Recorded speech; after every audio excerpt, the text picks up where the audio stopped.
Number 15, the Swarm. Guards always have to keep their eyes open, as they are usually outnumbered in their unit by inmates. Without warning, a situation can erupt, forcing an officer to fight for his or her life as they wait for help to arrive. CCTV at Pinal County Jail showed an officer enter the indoor rec yard when two prisoners run around the corner and begin beating him seemingly unprovoked. Luckily, a second guard quickly rushes to the scene and subdued the men with pepper spray, helping the other officer wrestle the two inmates to the ground before any serious harm can be done. In Cook County, Illinois, another officer had to use force to subdue an inmate viciously attacking him, but managed to get a security door open and into the facility of fellow guards, easily subduing the inmate. Mobile Jail in Alabama captured a horrifying moment when an inmate forced his way into a guard's office and attacked the officer inside. The reinforcing officer struggled getting the door open and aiding his co-worker, but the inmate continued to put up a fight before being restrained. The number of inmate on guard attacks is endless, and with a prison system where the rules of prison don't match the rules of the inmate, there is likely to be continued clashes for the foreseeable future. Number 14, leap to escape. When people are in a tight spot, they sometimes take desperate measures to escape. Inmate Kenneth Williams at Turner Goyle Ford Knight Correctional Center in Florida was surprised when the cell door suddenly opened,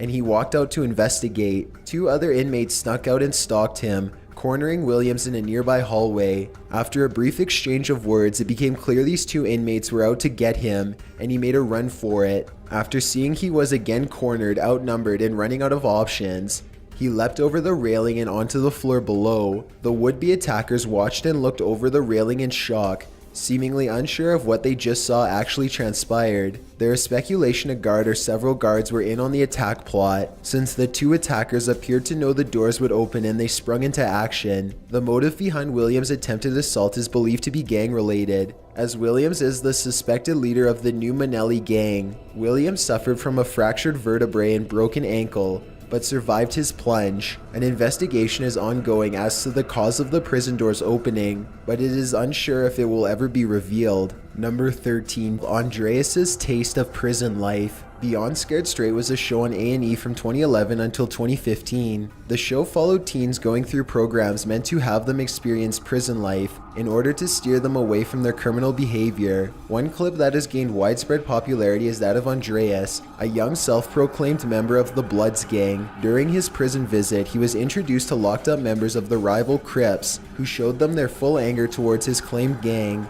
A prisoner forced him to do push-ups, while an officer shouted conflicting orders at him. At another point, Andreas was hoisted outside a prison cell, where prisoners inside shouted at him and tried to grab him from under the door. He began crying and recanting his claims as a Blood, apologizing for what is known as claiming. The prisoners then forced Andreas to peel an orange, threatening him if he didn't do so. By the end, Andreas was in tears and had been shown the scaled-back version of prison life. This episode helped cause controversy with the prison tour programs, with people calling them inhumane. However, supporters have stated no children are actually harmed and are simply being given a taste of prison life, not a full-scale version of the experience. If you're enjoying the video so far, please give it a like as it really helps me out. Number 12, Deputy Moon. Prison guards work in a stressful environment. In many prisons, guards are outnumbered by prisoners and rely on their equipment to regain control of situations. However, many guards have also used their attitude towards the prisoners to gain a mutual respect between each other. This is what saved the life of Florida guard Kenneth Moon in November 2009. While on duty in one of the blocks, a prisoner walked behind Moon's desk and began violently assaulting him. The prisoner got Moon in a chokehold, cutting off the guard's oxygen and sending the situation into critical. Several prisoners rushed to the desk, and it appeared Moon's ordeal was about to get worse. Suddenly, the first prisoner to arrive flew a hard punch into the attacker's face, sending all three men to the floor. More prisoners arrived and began prying the attacker's arms off of Moon, while another called for help over the radio. Eventually, Moon was released and held back to his feet, while prisoners subdued the attacker until help arrived. The entire attack was captured on CCTV, and other guards were amazed at how quick the prisoners saved Moon's life. When asked why they ran to help, they simply replied, "Moon's a good guy." Moon had a reputation as being cordial with the prisoners, treating them with respect, and in turn gained Moon respect amongst the prisoners. It was because of this, several men convicted of charges from robbery to kidnapping charged in to save Deputy Moon's life. Number 11. John Geoghegan. The Catholic Church has been under a lot of controversy over sexual abuse perpetrated by priests and bishops, as well as the church attempting to cover up the assaults. John Geoghegan was one such priest who was accused of sexually assaulting over 130 boys in 6 different parishes around Boston. Investigators also found significant evidence of a cover-up conducted by high-ranking church officials who actively moved him from parish to parish in order to derail the investigation. In January 2002, he was found guilty of assault and battery for grabbing a 10-year-old's bum in 1991. He was sentenced to 9 years at the Sauza Baranowski Correctional Center. While in protective custody, fellow inmate Joseph Druce managed to get inside Geoghegan's cell, rig the door shut, and proceed to murder the former priest. CCTV shows guards attempting in vain to enter the cell and save Geoghegan's life, but by the time the doors were opened, Geoghegan had perished. Having been strangled and severely beaten, Druce claimed he had been planning Geoghegan's murder for over a month, considering him a prize. Already serving a life sentence, Druce was tried and sentenced to a second life sentence, though has reportedly shown no remorse for his actions. Geoghegan's story of sexual abuse inspired Canadian rock group Billy Talent to write their hit Devil in a Midnight Mass in 2006. Number 10. Mexico prison shooting. Sometimes, external forces can lead to dangerous situations in prison. Ciudad Juarez, one of the world's most dangerous cities, is still engulfed in the Mexican drug war, with many cartel members ending up locked behind bars in the jail. In July 2011, members of a cartel armed with automatic weapons managed to break into the jail, then shot 17 rival cartel members before fleeing the scene. The resulting riot lasted almost a day before law authorities regained control of the facility. The perpetrators were believed to be under the orders of El Chapo Guzman, Mexico's most notorious cartel leader. He has been known for his use of violence against rivals, police, government officials, journalists, and anyone who gets in his way. He even ordered the massacre of a drug clinic against those attempting to kick their drug habits. The video of Guzman's assault on the jail shows just how out of control the drug war has gotten, with an almost archaic atmosphere within. Currently, Guzman is being held in a prison near Ciudad Juarez, awaiting extradition to the United States for drug trafficking and homicide. Number 9. Teen assault by guard. In the fall of 2008, 15-year-old Michaela Calhoun was arrested with her friend after they were pulled over in a stolen car. Calhoun was allegedly uncooperative and vulgar throughout the intake process, and guards were losing patience with her. She was led to a cell, and when officers asked her to take her shoes off, she crossed her arms and slightly kicked off her shoe. Suddenly, Deputy Paul Skeen lunged at her, kicked her, threw her against a wall before throwing her to the floor. Skeen and another officer then restrained Calhoun and then led her out of the cell. Calhoun admits to arguing back and forth with Skeen, but says the shoe did not hit any of the officers. Skeen claims the shoe hit him with force, leaving a large bruise on his leg. However, surveillance footage backs up Calhoun's side, with the shoe shown to not have hit Skeen or the other officer, and Calhoun not kicking her shoe away with great force. Skeen was charged with 4th-degree assault and pled not guilty in March 2009. Unfortunately for him and fortunately for Calhoun, the tapes of the beating appear to tell a story against his pleas. Number 8. The Kentucky prison fire. The last place to be trapped inside a fire is in prison. Fires in prisons are especially dangerous, since flames can cause damage to electrical equipment, trapping prisoners in their cells as they perish from burns or smoke inhalation. North Point Medium Security Prison in Kentucky was opened in 1983 and has an estimated 1,256 inmates within its walls. On the night of August 21, 2009, between 60 and 80 inmates rioted across the prison. A fire broke out as a result, with 5 buildings in the facility going up in flames.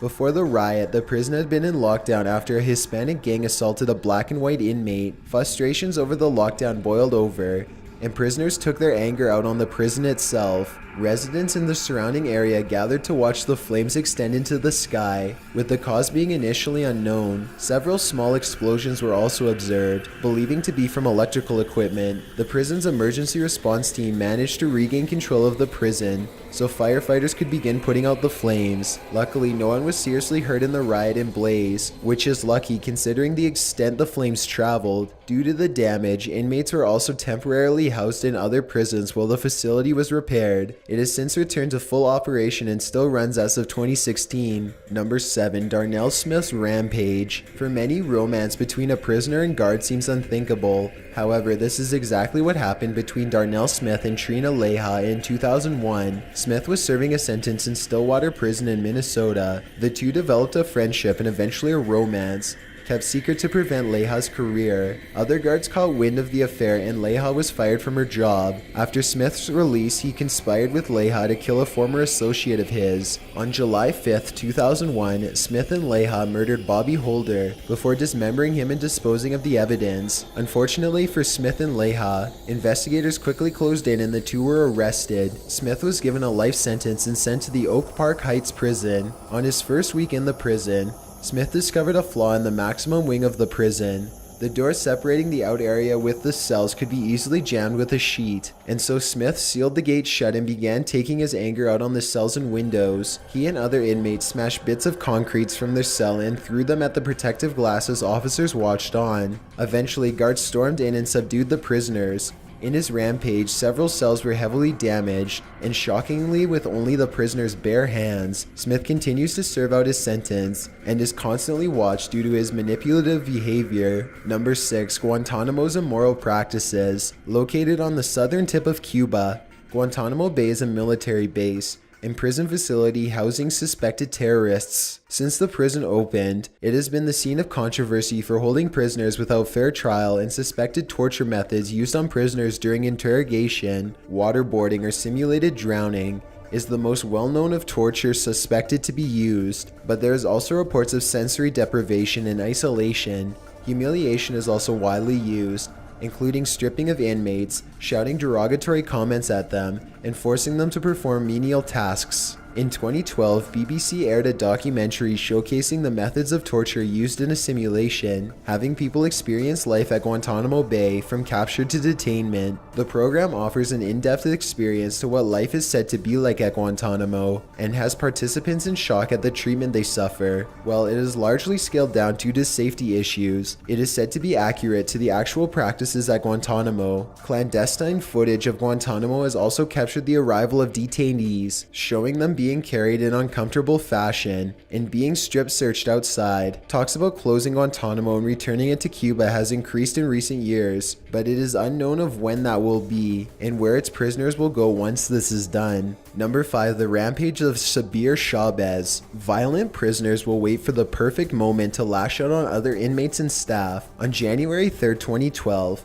a prison officer was making rounds around his unit when inmate Xavi Chavez suddenly attacked him when the guard's back was turned. Chavez, who was detained on child prostitution charges, struck the officer with a metal pipe he pulled from his cell sink. Joining Chavez was another inmate who acted as lookout during the assault. James Flowers, a convicted drug dealer, rushed to the scene and pulled Chavez from the officer, allowing him to escape and press his panic button. Flowers continued to hold off Chavez and the other inmate as help was on its way. However, the situation escalated into a standoff as Chavez and his follower kept guards at bay on the second floor balcony, occasionally charging guards and sending them into retreat. Eventually, guards made their own charge and tackled the two men to the ground before finally restraining them. Flowers' actions were praised as heroic by the guards, community, and even the district attorney. Flowers, however, cut his cooperation short during the investigation to avoid being labeled a snitch. He is still credited with saving the guard from serious injury or worse. Chavez's motives remain unknown, and he has been charged with assault on top of his child prostitution charges. The guard received a metal plate in his head to repair the damage to his skull, and he has since made a full recovery. Number 4. Missouri State's eternal prisoners. With the amount of violence known to happen in prisons, it would come as no surprise the ghosts of those who died within the walls will linger long after. Missouri State Penitentiary had a long history of violence, which continues to echo even after its closure. One particular infamous incident is when a riot broke out, during which several inmates broke through the walls of a cell and murdered the inmate inside. In Season 8 of Ghost Adventures, they explored the prison during the night and captured several compelling pieces of evidence. Investigator Nick Groff was left alone in the isolation unit when he heard several bangs and people talking in the cell surrounding him. After returning to fellow investigator Zach Baggins, he discussed his experience when the two suddenly heard footsteps and a grunt coming from the isolation cells. where Groff had just come from. Baggins explained the amalgamation of negative energy is what leads to prisons becoming a hotbed of paranormal activity. Luckily for the Ghost Adventures crew, they managed to come into contact with spirits still serving an eternal sentence. Number 3, the guard strikes first. Sometimes it's not guards having to worry about inmates. On November 25th, 2014, inmate John Steckley from Curran Fromhold Correctional Facility in Philadelphia was returning to the general population when he began trading words and throwing insults at Officer Tyrone Glover. Steckley was calm during the confrontation, not making any physical threats towards Glover. However, without a second of warning, Glover threw a powerful punch into Steckley's face. The two began to struggle with each other until Steckley was restrained by other officers. Video of the assault surfaced on City Paper's news site, and outrage sparked across the nation. Before the altercation, Steckley had his arms at his side and made no motions towards Glover, nor did he appear to be any kind of threat whatsoever. Glover's motive has never been explained, but people believe it was high stress from the job which caused him to lash out on Steckley. This hasn't deterred critics from calling for Glover to face assault charges. However, Steckley instead received additional charges to the original ones, while Glover has faced no disciplinary actions. Number 2, Camagua Prison Farm Fire, and has several prisons filled to capacity within its borders. Camagua Prison is one such facility located in central Honduras. On the night of February 14, 2012, a large fire broke out in the prison. Initially, the inmates' calls for help went ignored, with prison staff believing it to be a hoax or trap. However, as the fire spread, a guard rushed to the cells and began letting prisoners out to escape the flames. The cause of the fire is, as of today, unknown, and is believed to be the result of a riot or electrical failure. Inmates deny the riot allegations, with survivors reporting a single inmate was responsible for the fire, with him shouting, "We will all die here." The fire lit up the night sky, and several small explosions could be heard across the area. Inmates escaped the flames through the roof, but as many as 358 perished in the flames, either from burns or smoke inhalation. The fire has stirred controversy due to the amount of time it took emergency responders to arrive, which was between 20 to 40 minutes. Many of the bodies were so unrecognizable, DNA was used to identify the deceased. To this day, it is the deadliest prison fire in world history, and it continues to be a hot topic of debate across the world. Before we get to number 1, my name is Chills and I hope you're enjoying the video so far. If you've ever been curious as to what I look like in real life, then follow me on Instagram at DylanIsChillinYT. I also have a Twitter at YTChills where I post video updates. I'd really appreciate it if you followed me, and feel free to send me a DM if you have any questions or suggestions. Number 1, Pelican Bay Riot. Prison can be an unpredictable place, and tensions run high between the various gangs and even individual feuds between prisoners. Pelican Bay State Prison in California has gained a reputation as a hard prison. As the only supermax prison in the state, only the most hardened of California's prisoners end up here, including the infamous Charles Manson for a brief period in 1997. On February 23, 2000, prisoners were out in the yard for recreation when the prisoners suddenly began attacking each other. Within seconds, the entire yard was a full-blown riot, and multiple inmates were stabbed and severely beaten. Guards attempted to gain control of the situation by firing tear gas and using batons to subdue inmates. One of the guards in the tower noticed several inmates stabbing a lone inmate, crowding around him and preventing his escape. Seen with no other choice, the guard fired live rounds into the crowd, striking one inmate in the head and dropping him. The rest of the yard heard the shots and quickly retreated to the ground, allowing guards to regain control of the yard. The inmate was killed instantly, and 15 others were injured by further gunshots. Staff recovered 89 weapons in the aftermath, and were in shock as to how quickly the situation boiled out of control. From the first fist thrown to the riot's end lasted 30 minutes, one of the longest and bloodiest prison riots in California's history. The video proves how unpredictable and chaotic prison can be, with most incidents beginning at the drop of a hat.